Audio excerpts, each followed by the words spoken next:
महाविकास आघाडीचे सर्व मान्यवर नेते आणि या सभा मंडपात जमलेले सर्व बंधू भगिनी मातांनो, आज गणेश धात्रक यांचा अभिष्ट चिंतन सोहळा आहे. त्यांनी आज जॅकेट घातलेलं आहे.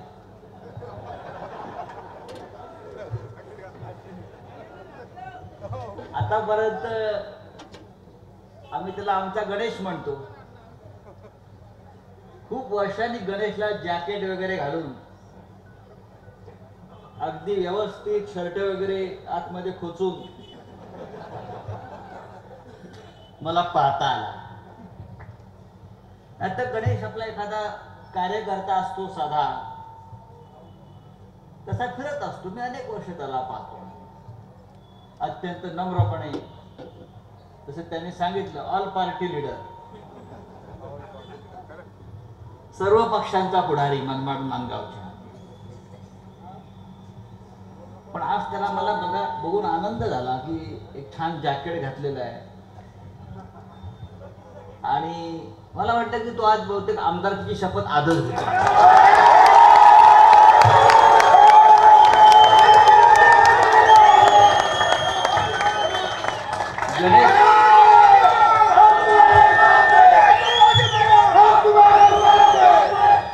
तेव्हा गणेशची तयारी चांगली चालली आहे. आणि गणेशने एकदा मनावर घेतलं, माझा अनुभव आहे की तो शांतपणे कार्यक्रम करतो.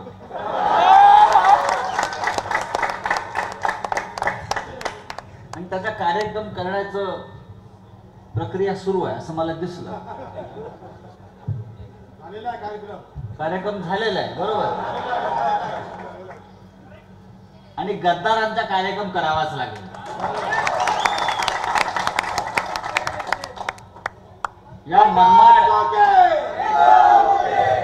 या मनमाडची जी लढाई आहे ही गद्दार विरुद्ध खुद्दार, गद्दार विरुद्ध निष्ठावान अशीच आहे. आणि मला खात्री आहे हे जे गद्दार आमदार आहेत हे परत विधानसभेत दिसणार नाहीत.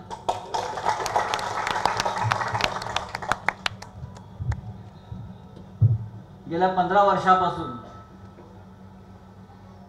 गणेश धात्रक यांना इकडली जनता आमदार मानते असं ते म्हणाले. बरोबर ना? ते आमदार म्हणूनच फिरतायत असा आत्मविश्वास पाहिजे. जनतेचा आमदार असाच असतो. आणि जेव्हा जनता एखाद्याला आपला नेता मानते, आपला प्रतिनिधी मानते, असा जनतेचा माणूस जेव्हा निवडणुकीसाठी उतरतो तेव्हा जनता त्याच्या पाठीशी ठामपणे उभी राहते. हा या महाराष्ट्राचा अनुभव आहे.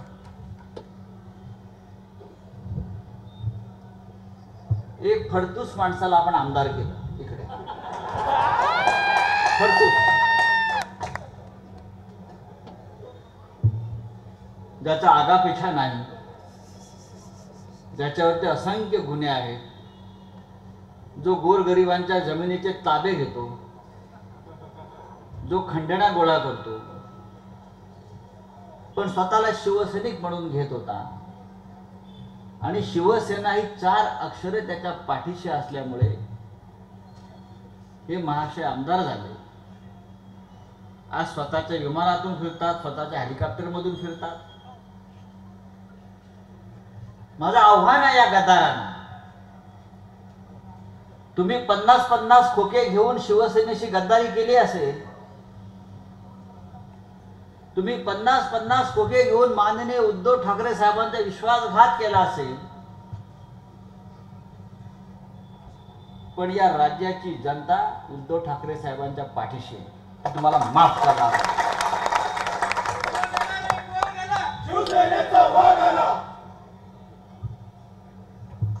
छत्रपती शिवाजी महाराज यांच्या नावाने हे महाराष्ट्र राज्य आपण चालवतो. या महाराष्ट्राला आपण इतिहास आहे असं म्हणतो. त्याचं कारण या महाराष्ट्रात छत्रपती शिवाजी महाराज जन्माला आले म्हणून या महाराष्ट्राला इतिहास आहे. बाकी मोदींच्या गुजरातला फक्त भूगोल आहे. मोदींच्या गुजरातमध्ये औरंगजेब जन्माला आला हे खरं आहे. दाहोद नावाचं गाव आहे, दाहोद अहमदाबादच्या बाजूला, तिथे औरंगजेबाचा जन्म झाला. त्याच्यामुळे औरंगजेबाच्या सगळ्या कलागती मोदींच्या अंगामध्ये आहेत. सगळ्या जसं औरंगजेब वागायचं तसे मोदी आणि अमित शहा वागतात. बघा तुम्ही, महाराष्ट्र लुटण्याचं काम औरंगजेबानं केलं. मराठी माणसाच्या स्वाभिमानावर हल्ले करण्याचं काम औरंगजेबानं केलं. नरेंद्र मोदी, अमित शहा आणि देवेंद्र फडणवीस तेच करतायत. कारण मी म्हणतो की औरंगजेबाच्या मातीत हे लोक जन्माला आले गुजरातला. छत्रपती शिवाजी महाराज, गणेश आपण मगाशी सांगितलं, ज्या राज्यातला शिवाजी महाराजांचा पुतळा वाऱ्याने पडला असं म्हणतात, मालवणचा पुतळा म्हणे वाऱ्याने पडला, समुद्रावरचा पुतळा. छत्रपती शिवाजी महाराजांना बांधलेले समुद्रातले किल्ले 400 वर्ष समुद्रामध्ये टिकून आहेत, तटबंदी टिकून आहेत. पण या नरेंद्र मोदीच्या हातून एक पुतळा उभा राहिला, तो पुतळा 6 महिन्यामध्ये कोसळला छत्रपती शिवाजी महाराजांचा. कारण छत्रपती शिवाजी महाराजांच्या पुतळ्यात सुद्धा ह्या लोकांनी भ्रष्टाचार केला. 18 कोटी रुपये पुतळ्यासाठी मंजूर झाले आणि पुतळा बनवणाऱ्याला फक्त 18 लाख रुपये दिले आणि वरचे कोट्यवधी रुपये सिंधुदुर्ग जिल्ह्यातल्या निवडणुकीमध्ये भारतीय जनता पक्षानं वापरले आणि खाल्ले. नारायण राणे छत्रपती शिवाजी महाराजांच्या पुतळ्यातले पैसे जो पक्ष आणि जो नेता भ्रष्टाचार करून राजकारणामध्ये वापरतो, त्या महाराष्ट्रात या भारतीय जनता पक्षाला, एकनाथ शिंदेला, अजित पवारला छत्रपती शिवाजी महाराजांचं नाव घ्यायचा अजिबात अधिकार नाही. हा पुतळा सुद्धा मगाशी गणेश आपण बोलताना मी ऐकलं, हा पुतळा 6 महिन्यापूर्वी तयार झाला आणि हा पुतळा सुद्धा गळतोय. डॉक्टर बाबासाहेब आंबेडकरांच्या पुतळ्याला सुद्धा गळती लागलेली आहे.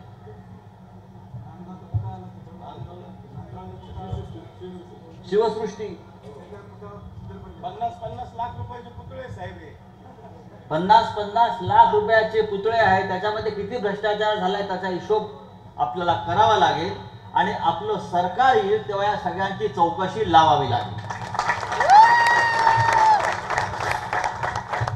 पण गेल्या 10 वर्षात नरेंद्र मोदीच्या राज्यात जे जे काही यांनी करण्याचा प्रयत्न केला त्या सगळ्याला गळती लागलेली आहे. आम्ही दिल्लीच्या संसदेमध्ये बसतो 25 वर्षापासून. आमची एक जुनी संसद आहे, ऐतिहासिक, ब्रिटिश काळापासून, आजही मजबूत आहे, आजही भक्कम आहे, अजून 100 वर्ष टिकेल. नरेंद्र मोदीने नवीन संसद भवन बांधलं 20,000 कोटी रुपये खर्च करून. 20,000 कोटी. पहिल्या पावसामध्ये धो धो धो धो अक्षरशः प्लास्टिकच्या बादल्याने आम्हाला पाणी बाहेर काढावं लागलं. हे नरेंद्र मोदीचं काम. 20,000 कोटीतली किमान 10,000 कोटी रुपये भारतीय जनता पक्षाच्या तिजोरीत गेले. नरेंद्र मोदीनं निवडणुकीसाठी राम मंदिराची उभारणी केली, आपल्या लोकांना कंत्राट दिली. हजारो कोटी रुपयाचं राम मंदिर उभं केलं, त्याचा कार्यक्रम झाला. नरेंद्र मोदी किती 12-15 दिवस उपवासाला बसले गाभाऱ्यात. पहिल्या पावसामध्ये प्रभू श्रीरामाचं अयोध्येतलं मंदिर सुद्धा गळायला लागलं. 2 महिने प्रभू रामाच्या डोक्यावर छत्री घेऊन पुजाराला उभं राहावं लागलं. नरेंद्र मोदीचं हे काम आहे. रामाच्या मंदिरात सुद्धा पैसे खाल्ले. आमच्या मुंबईमध्ये अटल सेतू बांधला. अटल सेतू जाऊन बघा, ठिकठिकाणी तुटतोय, कोसळतोय. टेक्नॉलॉजी आहे मग. स्पेस टेक्नॉलॉजीने आम्ही रस्ते बांधतो. परवा राष्ट्रपती पुण्याच्या खड्ड्यामध्ये अडकला. ही यांची स्पेस टेक्नॉलॉजी. नरेंद्र मोदींनी बांधलेले 18 पूल कोसळले देशामध्ये. 18 मोठे पूल कोसळले नरेंद्र मोदींनी बांधलेले. भ्रष्टाचार, सर्वत्र भ्रष्टाचार करायचा, सर्वत्र पैसे खायचे. सगळं काही पैशाने विकत मिळतं आणि विकत घेऊ शकतो. मग आमदार असतील, खासदार असतील. ही एक व्यापारी वृत्तीने हे सरकार चाललेलं आहे. मग महाराष्ट्र असेल किंवा हिंदुस्थान असेल, एक गुजराती व्यापारी मंडळ या देशावर राज्य करताय आणि मराठी माणसाला कंगाल आणि भिकारी करताय. हिंदुहृदय सम्राट शिवसेना प्रमुख बाळासाहेब ठाकरे यांनी शिवसेनेची स्थापना केली ती मराठी माणसासाठी, मराठी माणसाला न्याय देण्यासाठी, मराठी माणसाचा स्वाभिमान जिवंत ठेवण्यासाठी. आणि मोदी आणि शहानी ही शिवसेना तोडली. शिवसेनेचे आमदार फोडले, विकत घेतले. कारण त्यांना शिवसेना तोडून महाराष्ट्राची राजधानी असलेली मराठी माणसाची मुंबई ही महाराष्ट्रापासून तोडायची. सगळे उद्योग महाराष्ट्रातले, अनेक उद्योग या महाराष्ट्रातले, मोठे मोठे उद्योग. जी मुंबई महाराष्ट्राने देशाचं पोट भरते असं आम्ही म्हणायचो. औद्योगिक दृष्ट्या प्रगत अशी मुंबई, देशाची आर्थिक राजधानी. त्या मुंबईतला सगळे उद्योग आणि रोजगार या नरेंद्र मोदी आणि अमित शहाने गुजरातला नेले. आणि या महाराष्ट्राचा मुख्यमंत्री एकनाथ शिंदे हा त्याच्यावर बोलायला तयार नाही. देवेंद्र फडणवीस महाराष्ट्रावरचा या अन्यायावर बोलायला तयार नाही. हे आपण सगळ्यांनी लक्षात ठेवलं पाहिजे. तुमच्या हातामध्ये सत्ता आहे, तुमच्या हातामध्ये पैसा आहे, तुमच्या हातामध्ये पोलीस आहे, तुमच्या हातामध्ये ईडी आहे, सीबीआय आहे. त्याचा वापर करून पक्ष फोडायचे, शिवसेनेसारखे, शरद पवारांच्या पक्षासारखे, आणि महाराष्ट्र कमजोर करायचा, हे धोरण सध्या चाललेलं आहे.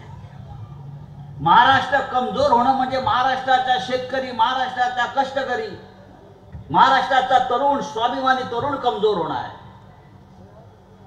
ज्या महाराष्ट्रानं सतत या देशाच्या रक्षणासाठी प्राणांची बाजी लावली आणि स्वाभिमानाने जगणारा हा महाराष्ट्र आहे, त्यांना कमजोर करायचं आहे आम्हाला सगळ्यांना. आणि आमची पक्ष फोडून, आमचे लोक फोडून 50-50 कोटी, 100-100 कोटी रुपये देऊन, विकत घेऊन ही सरकार बनवायची. पण तरीही सर्व काही गमावून पक्ष, चिन्ह, उद्धव ठाकरे आज खंबीरपणे उभे आहेत, टक्कर देत आहेत.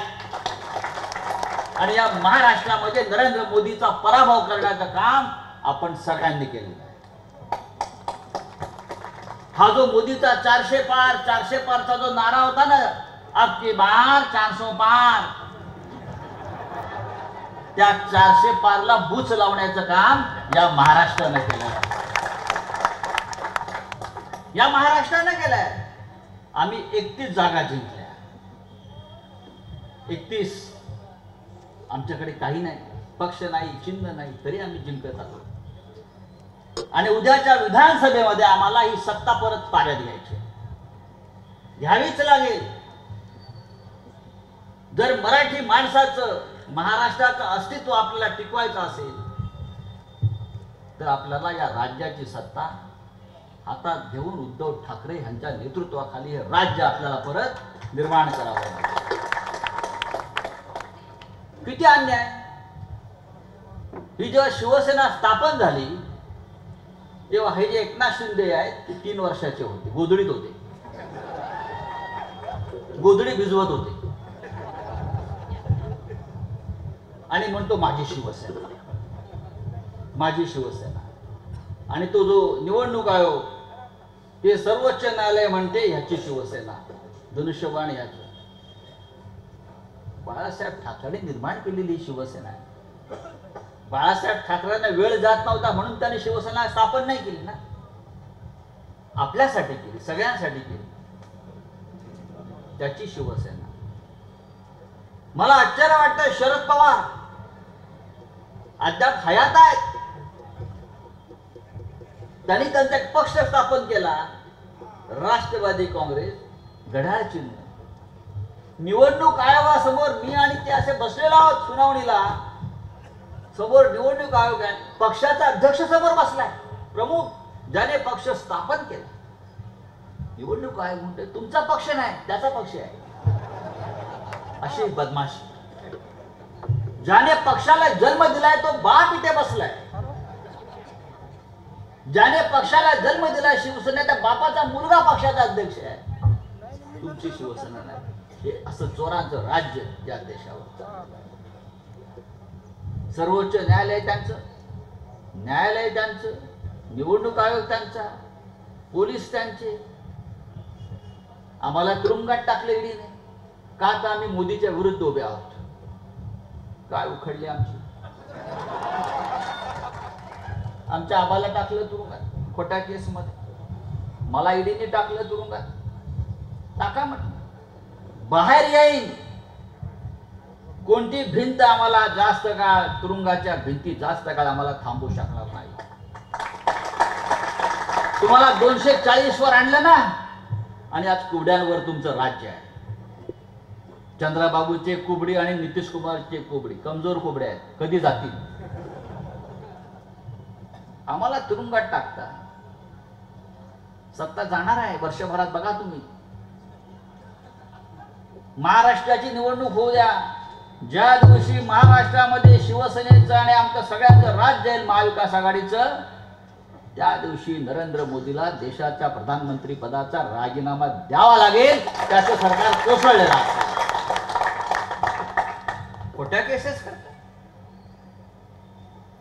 आतापर्यंत आम्ही अत्यंत संयमानं आणि प्रामाणिकपणे सरकार चालवायचा प्रयत्न केला. पण आता जे मी पाहतो ऐकतोय, या मनमाड शहरातच आपण जी मगाशी उदाहरणे दिली, संतोष गुप्ता, हो मला माहिती आहे, जुना निष्ठावंत कार्य, पिंटू नाईक, खोट्या केसेस गांजाच्या. तुम्ही गांजा ओढता वर बसून आणि आमच्याकडे खोट्या गांजाच्या केसेस टाकता. ज्या ज्या पोलीस अधिकाऱ्यांनी हे केलेलं आहे, सन्माननीय आमदार धात्रक, मी आपल्याला सांगतो,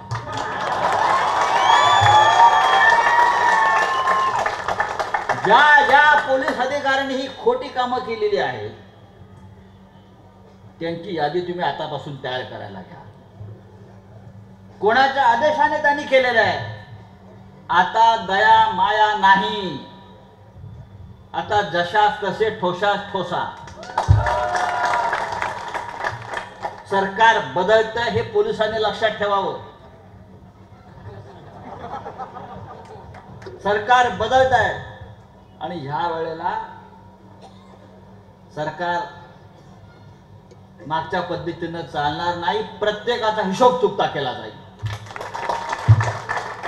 प्रत्येकाचा हिशोब चुकता केला जाईल आणि हा महाविकास आघाडीचा धोरणात्मक निर्णय आहे. धोरणात्मक निर्णय. दिस इज पॉलिसी डिसिजन. आता नाही मागे पुढे हटायचे. काँग्रेस आहे, राष्ट्रवादी काँग्रेस आहे, शिवसेना आहे, सगळे मित्रपक्ष आम्ही एकत्र आहोत. एकत्र राहू असं आम्ही एकमेकांना दिलेलं वचन आहे. आधी ही घाण घालवायची, महाराष्ट्राला लागलेली वाळवी नष्ट करायची. आमच्या मुंबईत काल एक एन्काउंटर झालं, आपण वाचलं असेल. त्या बदलापूरला 2 मुलींवरती अत्याचार झाला आणि त्यातला आरोपी तो शाळेतला शिपाई होता, संडास साफ करणारा, त्याला पकडला. खरे आरोपी बाहेर आहेत. त्या शाळेचे संचालक, त्या शाळेचे मुख्याध्यापक जे भारतीय जनता पक्षाचे पदाधिकारी आहेत आणि त्यांना वाचवण्यासाठी या आरोपीला काल मारण्यात आलं. त्यांना वाचवण्यासाठी भारतीय जनता पक्षाच्या लोकांना. आता मला सांगा, ज्याच्या हातामध्ये बांधलेले आहेत, बेडे आहेत, तोंडावर बुरखा आहे, त्याने म्हणे पोलीस अधिकाऱ्याचे रिव्हॉल्वर खेचलं आणि गोळीबार केला. कोणाला पटेल का? पटेल? त्याने गोळीबार केला. त्याने आधी स्वतःवर गोळी मारण्याचा प्रयत्न केला.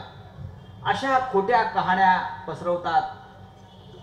मी आज सकाळी मुख्यमंत्र्याला आवाहन केलंय, खोटं बोलण्याची सुद्धा तुम्हाला ट्रेनिंग घ्यावं लागेल. नीट खोटं बोला. कॅबिनेटमध्ये ठरवा आज काय खोटं बोलायचं आहे. किती खोटं बोला. या राज्याच्या जनतेला ती मूर्ख समजला. त्यांना सगळं कळत आहे काय चाललंय, काय होणार आहे. पण एक गोष्ट मात्र नक्की होणार आहे, ती म्हणजे या महाराष्ट्राची सूत्र उद्धव ठाकरेंकडे येणार आहेत आणि त्यासाठी आपल्याला एक एक आमदार महत्वाचा आहे आणि एकेका गद्दाराच्या छाताडावर पाय रोवून आपल्याला आपल्या आमदार निवडून आणायचे आहे. या आमदाराला तर आपल्याला इकडल्या गाडायचाच आहे. आता हा जो पिसाळलेला हत्ती आहे, हत्तीचा पिलू आहे, त्याला तर गाडणार. त्याची सगळी हिस्ट्री शीट तयार आहे. सगळी ताबेमारी काढू त्याची काय आहे त्या. फक्त आपण सगळ्यांनी गणेशच्या मागे उभं राहिलं पाहिजे. हा मतदारसंघ परंपरेने शिवसेनेचा. बाजूच्या मतदारसंघामध्ये आबा आमदार होतील, उजवा हिरे बाजूच्या मतदारसंघात, या मतदारसंघामध्ये गणेश आमदार होईल, तिथे नाशिकला अजून 1 जण आमदार आमचे होतील आणि या संपूर्ण उत्तर महाराष्ट्रावरती आपण शिवसेनेचा, बाळासाहेब ठाकरेंचा भगवा फडकवू. हीच खरी बाळासाहेबांना आदरांजली ठरेल. गद्दाराला, प्रत्येक गद्दाराला गाडायचं. अनेक प्रश्न या मनमाड शहरामध्ये आपण मांडले. पाण्याचा प्रश्न असेल, इतर काही प्रश्न आहेत. एक प्रामाणिक आमदार मिळाला, एक प्रामाणिक माणूस आपल्याकडून विधानसभेत गेला की कोणतंही अबो टेंडर न करता तो काम करेल आणि जनतेचा पैसा जनतेच्या कामी लावेल.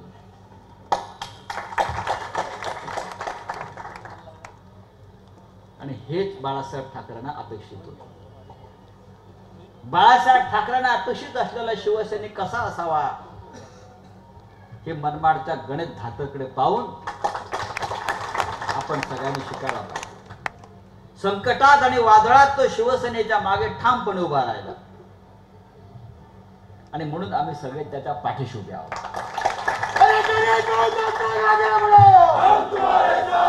तर मित्रांनो, आज त्याचा वाढदिवस आहे. अभिष्ट चिंतन सोहळा असे मी बोर्ड बघितले. एक साधा कार्यकर्ता आहे, साध्या घरात, वडील आमदार 10 वर्ष होते, परंतु कुठे आमदारकीचा त्याच्यावरती प्रभाव पडल्याचं मला दिसलं नाही.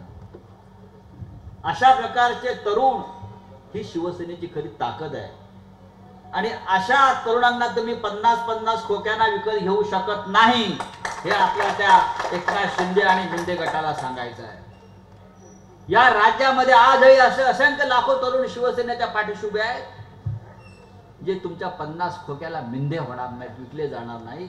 आणि म्हणून बाळासाहेब ठाकरेंची शिवसेना जी त्यांनी रुजवलेलं आहे त्या निष्ठेचं पीक आज आपल्याला महाराष्ट्रात सर्वत्र दिसत आहे. मी पुन्हा एकदा आपल्याला आवाहन करेन, पुढल्या वाढदिवसाला आपल्याला आमदार घात्रकांचा अभिष्ट चिंतन सोहळा करायचा.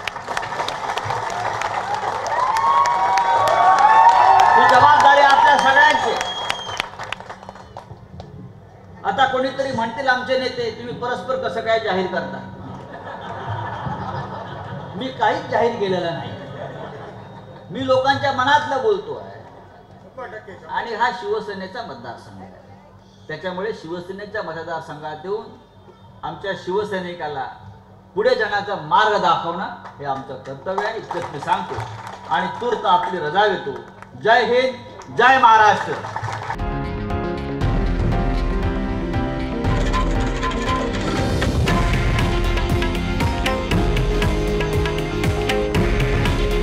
हे आहे देशातील नंबर 1 न्यूज नेटवर्क आणि आपण पाहत आहात TV9 मराठी.